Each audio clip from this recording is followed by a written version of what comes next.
On today's episode, we're going to be talking about man's best friend. And a dog? Not a dog, or woman's best friend. That's right. We're going to be talking about your spouse being your best friend and what that actually means, and maybe even some tips on how to make sure that your spouse stays your best friend. So stay tuned. Hey, I'm Rusty. And I'm Heather. And we're the Bryants, and this is the Redeemed Marriage Podcast. We are here to encourage healthy marriages, strengthen wounded marriages, and begin the process of restoration to broken marriages. We aren't licensed counselors, but we are a redeemed couple that loves the Lord and wants to help you journey through this messy, challenging, and fun part of life called marriage.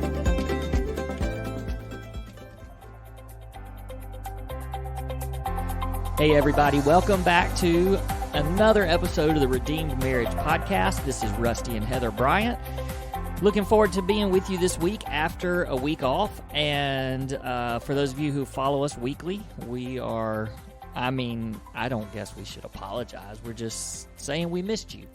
And it was an unexpected, and not that we knew we were going to be out of town. We just didn't prepare really to be out of town and do a podcast. We didn't tell people we were going to be out of town. Yeah.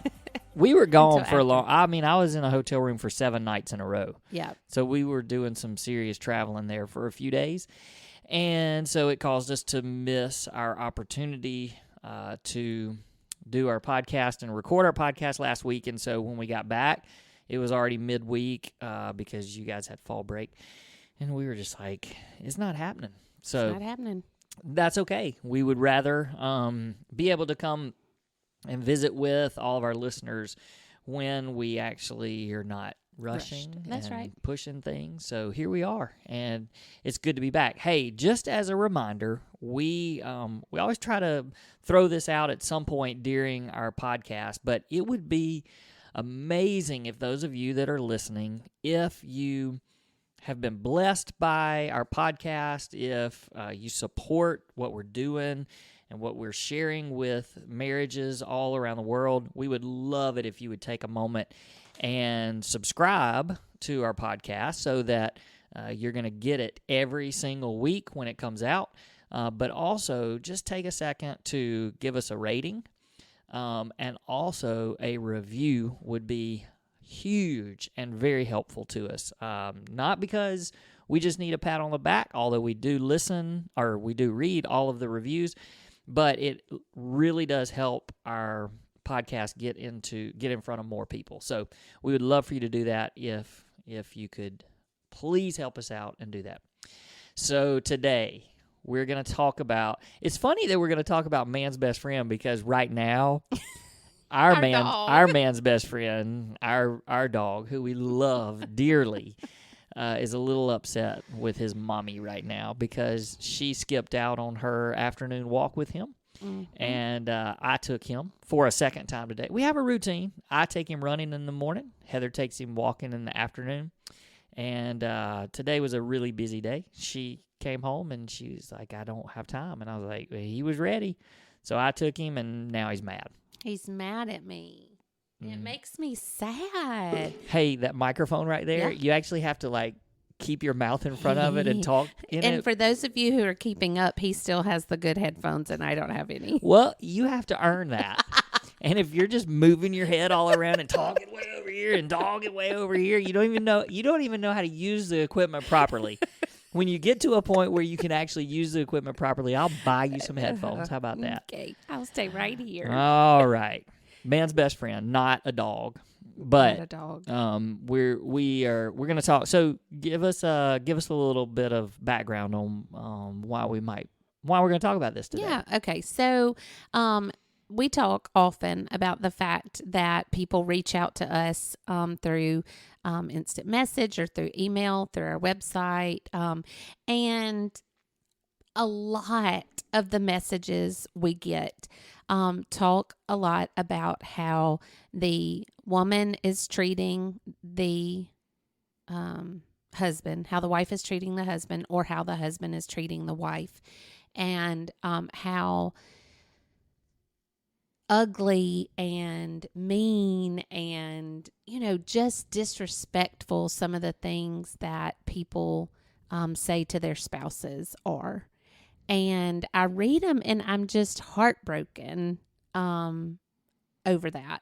And it's been on my mind a lot and just, it's been heavy on my heart.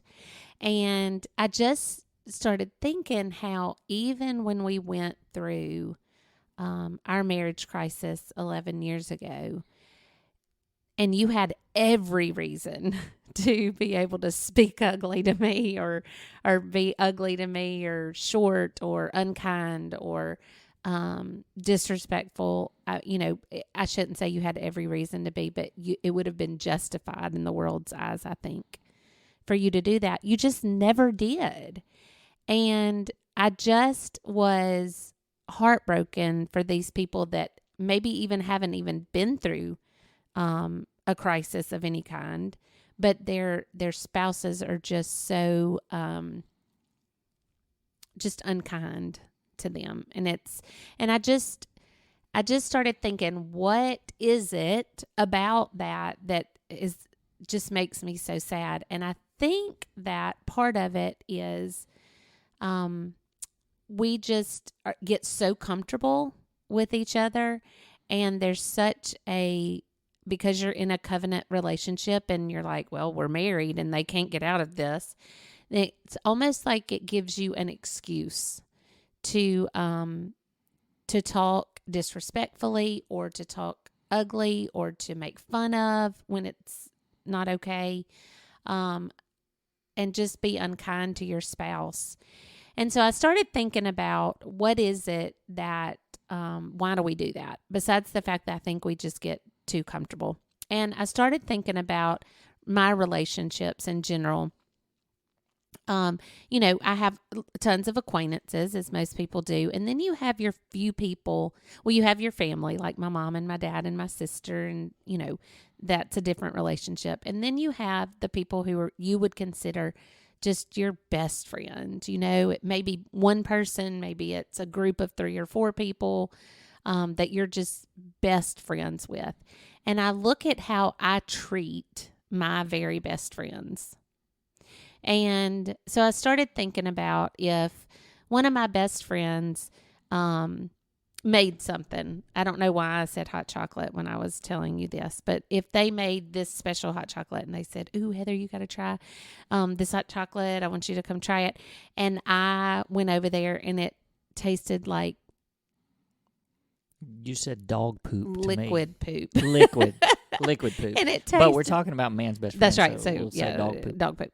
And if it tasted bad, I wouldn't say, oh my gosh, what did you make this with?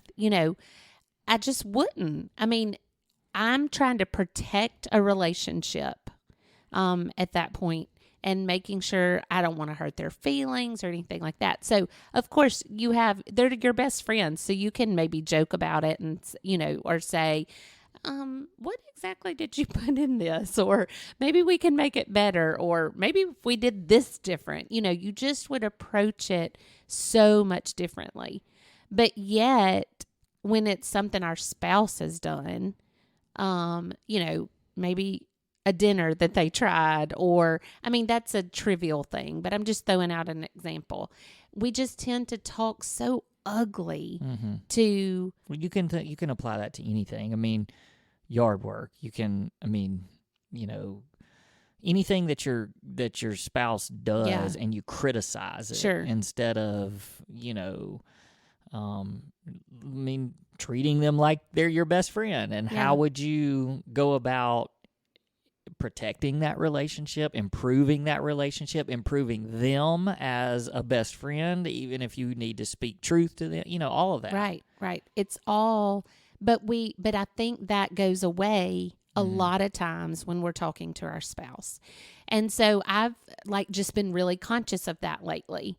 That if one of my best friends said something to me, and I want to respond well, and then you say something to me, and I've been thinking, would I respond that way to someone that I was really the relationship was important to me. Well, I think we think harder about hurting our friends' feelings way more than we think about hurting our spouse's feelings. I agree with that. And your friends don't have to put up with it. I mean, bottom line is, like, if you, if you talk to your friend ugly, I teach my school kids all the time that if you want to have good friends, you have to be a good friend. Bottom line. I mean, like if you want to have good friends, you have to be a good friend. And it's the same thing with marriage. If you want a good marriage and a good, your spouse to love and adore you and treat you with respect, you have to do the same thing to them.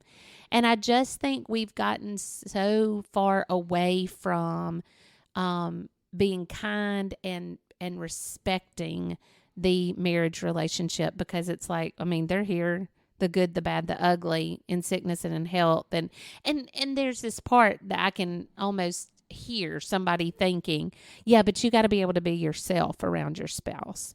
And you do. I mean, you know me deeper and in more areas than anybody else in the world. I mean, including our children, my parents, my best friends. You know me deeper and more than any of them do.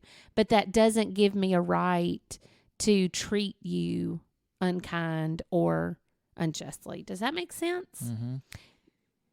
Well, just a few weeks ago, not too long ago, we actually did a podcast on.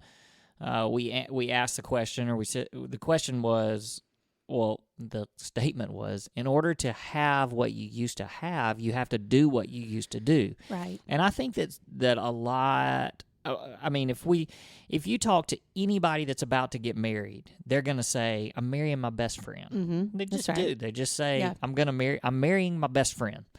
And most marriage relationships, that's how they start. Now, that doesn't mean that you don't have same-sex, best friends along with that, but you're marrying your best friend. And so what we're getting at here is that somewhere along the way, that just kind of starts fading away. Right. And not for everybody. I mean, there's seasons of, where things are good and things, but I think a lot of people just get to a point where they're just roommates. Yeah.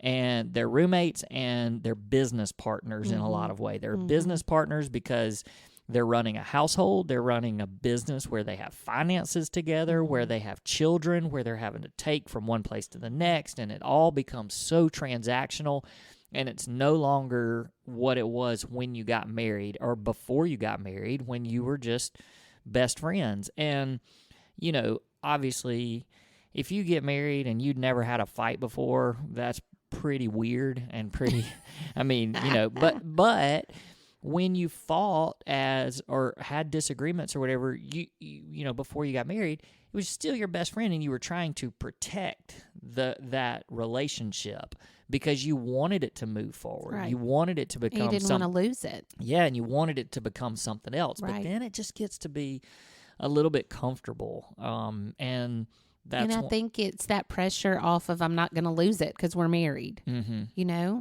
So you just don't have to try as hard. Right. And I started thinking, when you were talking about the whole, how you treat. What in the world was that? My you had a bubble. my throat gurgled as I was talking. That was kind of weird. But when you were talking about your friends and how you relate to your friends, I just wonder too if there becomes, because I think that guys and guy friends are very different in a lot of ways than girls and girlfriends. Right. And so I wonder if sometimes that becomes a clash of, once you get married, the wife is kind of looking at the spouse to be the type of friend that her friends are to her, which is not going to happen. Yeah, and the guys are kind of doing the same thing. And we've talked about this before on our podcast, but for guys, it's not a lot of, hey, let's sit down and chit chat it up and talk all the time. It's like we want to do stuff together. We want We want to be active together. We want to watch the ball game together. We want to go to games together. And so I think that, when you're dating, you're trying, like, the guys are like, hey, yeah, I'm a talker. I want to listen to you, because you want to move it forward. And in the same way, the girl is a lot of times, oh yeah, I'll go and do the things that you like to do, hunting, fishing, whatever, because I want to be with you. But then all of a sudden you get married and it's like, nah, that's not really me. And so you sort of lose that. And so I try to think, well, I mean, how do you, where's the balance there, you know, because you don't want to, I mean, like for me, I want you to be the spouse that wants to do things with me, the adventures and having fun together. And, sometimes you want to and sometimes you don't. And then I want you to be the type of husband that would love to just sit on the couch with a cup of coffee or whatever and watch a movie or talk about our day. And I think that what that comes down to is, do we enjoy each other's company? And if we enjoy each other's company, then we're willing to do those things. Like, I'm willing to go and do things with you sometimes, and you're willing to sit on the sofa and watch a movie because I enjoy being with you. And so that those are a little bit easier to do when you enjoy being together. So for those marriages that are out there that just find themselves being in this disconnect, where they, we hear from them all the time, and I would imagine that a lot of married couples that are listening to us, the spouse that's listening, as they're listening to this, they're probably saying, yeah, that's us. We're just we're not best friends anymore. Like, there's a lot of people I would rather hang out with than my husband or my wife. Or not only that, they get on my nerves. I don't want to hang out with them, So what do we, what is the advice that we can give? Because it is a different type of best friend relationship than what you would have with a same-sex friendship. Sure. But in the same way, I do think that just going back to how you started this whole thing with, okay, well, how I treat my same-sex friends, I've got to be really conscious of treating my spouse with that same degree of respect and patience and kindness and all that. So what are the things that we would tell our listeners as they're listening to us? How do I get that back? Like, what do I do to become best friends with my spouse again? Yeah. Well, I know the number one thing for me is the amount of time that you spend with your spouse, and not under the same roof, but quality time that you spend with them. In order for a friendship to move forward and to continue, you have to spend time with them. I mean, it's the same thing with our relationship with the Lord. If you don't spend time with Him, then that the depth of friendship and the depth of relationship is not going to go anywhere. And I mean, it's the same thing with my friends. If I didn't, because I changed jobs recently, my really good friend that I used to be right across the hall from and spending time, I saw her all the time. Well, now I'm in a different position and I don't see her as much. And I don't just say, oh, sorry, we're not friends anymore. I have to be very purposeful in the amount of time and the time I make to spend time with her and the time I make to communicate with her.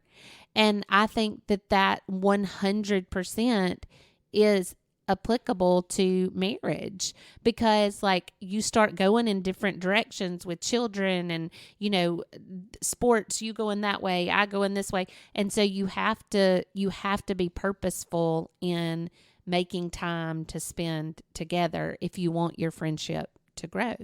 Well, I think, spending time together that's actual, meaningful time, and not just like the transactional time and the business and running the household and stuff, but that's just with any friendship. When friends move away, or when you're not in close proximity with friends, as much as you maybe were in one season of life, it doesn't mean that that they're not your friend anymore, but it's hard to have, and I think about, you had a group of friends that y'all all taught together and y'all saw each other every day, and like y'all were like best friends. Mm-hmm. And now all of you are in different places, and you're still friends, and it's great that y'all still have a group text that you, keep up with each other.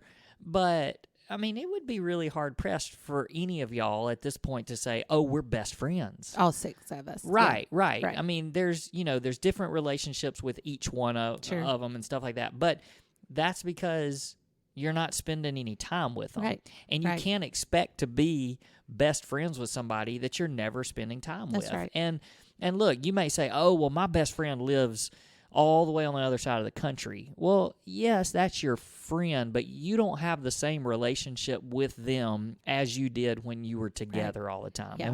And they may have become your best friend at one point because you were together all the time. Right. They probably didn't become your best friend by From living overseas. across. Yeah, right. And I mean, and that's great. The modern technology can keep that together.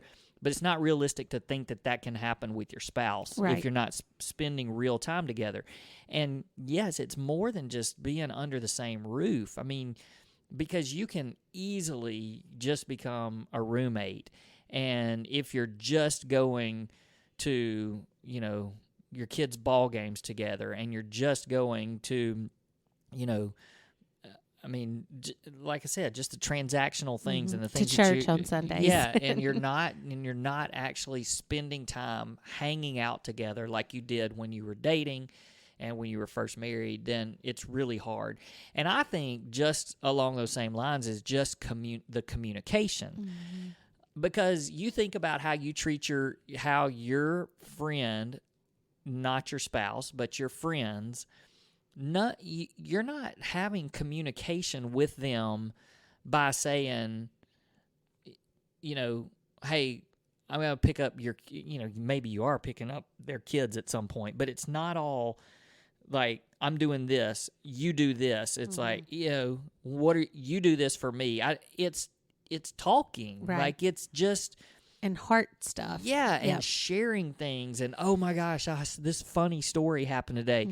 And I just would challenge people out there that when you think about that, like during the day, something funny happens, and when your immediate first thought is, I got to tell my friend that's not my spouse, my best friend or whatever, I would just challenge you to start thinking, hey, you know what? I'm not saying to not include your friends anymore. Yeah. But I'm saying, like, think, why do I not want to share that with my spouse? Right. And maybe take that step and say, I want to share this with my spouse. And if you're in this funk of throughout the day, you're communicating, whether it's by text or phone call or whatever, with your same-sex friends rather than your spouse, that's another thing that I would say, nothing wrong with that. That's right. Like, that's right. Have friends. But if your friends are getting all of your attention and all of your friendship time, then you start thinking about, how can I include my spouse better in this? Because you need to have those type of conversations and communication, and not just, what are you picking up from the grocery store when you go to the grocery? Yeah, and I think about that, and I think about the person that after this podcast is going to say, you know what, they're right. I'm going to text my spouse something that happened today, like as it happens today, and I need somebody to laugh with somebody or whatever. I'm going to send it to my spouse instead of my friends. You can't expect that the first time you do that, you're going to get what you're desiring. The reason why we text our friends, is because we know the reaction we're going to get from them. Because they're going to laugh with us, or they're going to, maybe there's some inside jokes that they know exactly what you're talking about, and they send a GIF or whatever. But we know the reaction that we're going to get, and that's why we send it to them. It's because we want that. Well, your spouse may not be in a position right now to give that to you, because you never do it. Right. And so you have to be able to that has to be a process of welcoming them back into the daily things, of your life, because there's certain things that happen, while I'm at school that my friends find so much more, funnier than you would, more funny or whatever than you would. Yeah.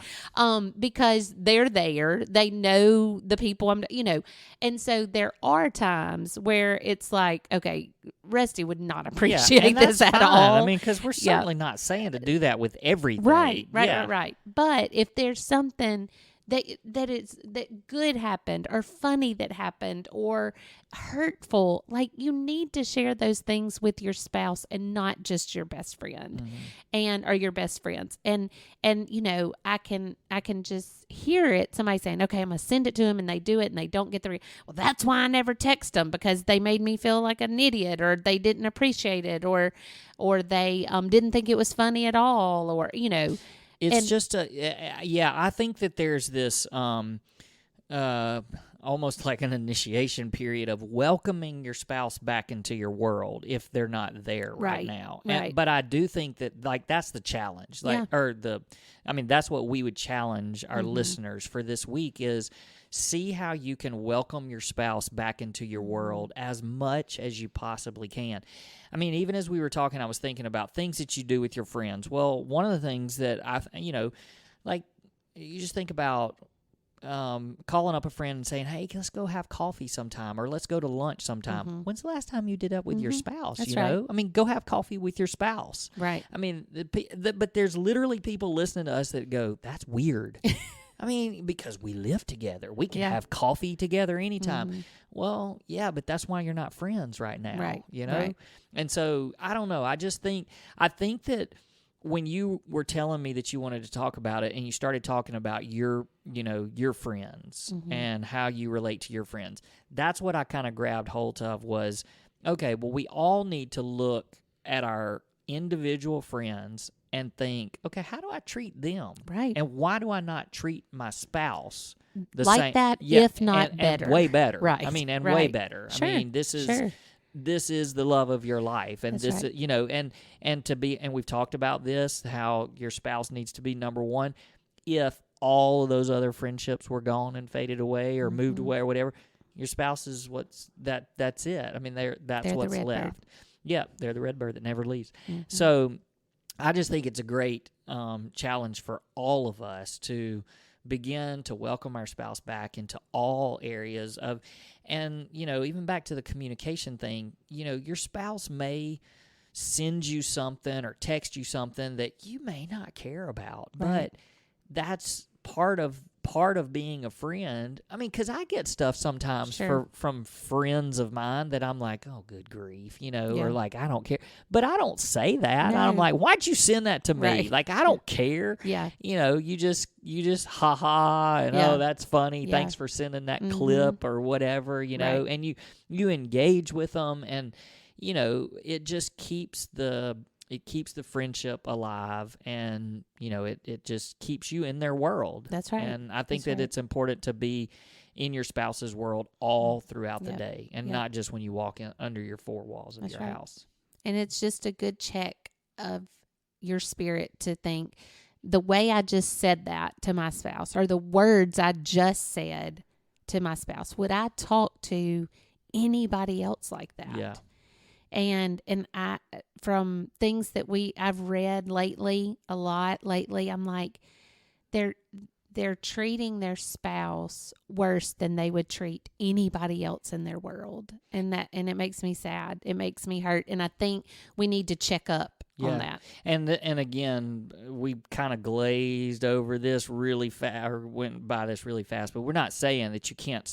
You need to speak truth. I mean, we talk about this all the time on our podcast. You need to be speaking truth and love, speaking truth and being honest. But you do that with your friends too. Sure. And you need to do that with your spouse as well. But again, with the same amount of, protecting the relationship. And again, we've got tools on that. We talk about the heart talk all the time and how you can, speak real truth to your spouse, and you need to. I mean, everybody needs to be honest and no secrets and all of that. But at the same time, we've got to be able to do it to where we're treating them like they're our best friend. That's right. And that's the bottom line. So, hey, great topic. Thanks. That was your idea. So you got way more friends than I do. So maybe that's why you're my only friend, Heather. Whatever. As your friends listen and go, thanks a lot. I got lots of friends. Yeah, we do. We're very blessed and we have lots of friends. But I will say that you're my best friend, so I hope that you would say the same thing about me. You're as well. Definitely my best friend. And we don't get it right all the time. We don't. But we are so much further along in that area probably than we've ever been in our whole lives. Sure. And some of that comes with just maturity and things that we've learned through past and mistakes and all that kind of stuff. But it's a good season of life for us to be in because we have learned so much on this. And so wanted to share that with our listeners. So, hey, thanks for listening. Y'all have a great week. Have a great week. We'll see you next time. Bye-bye.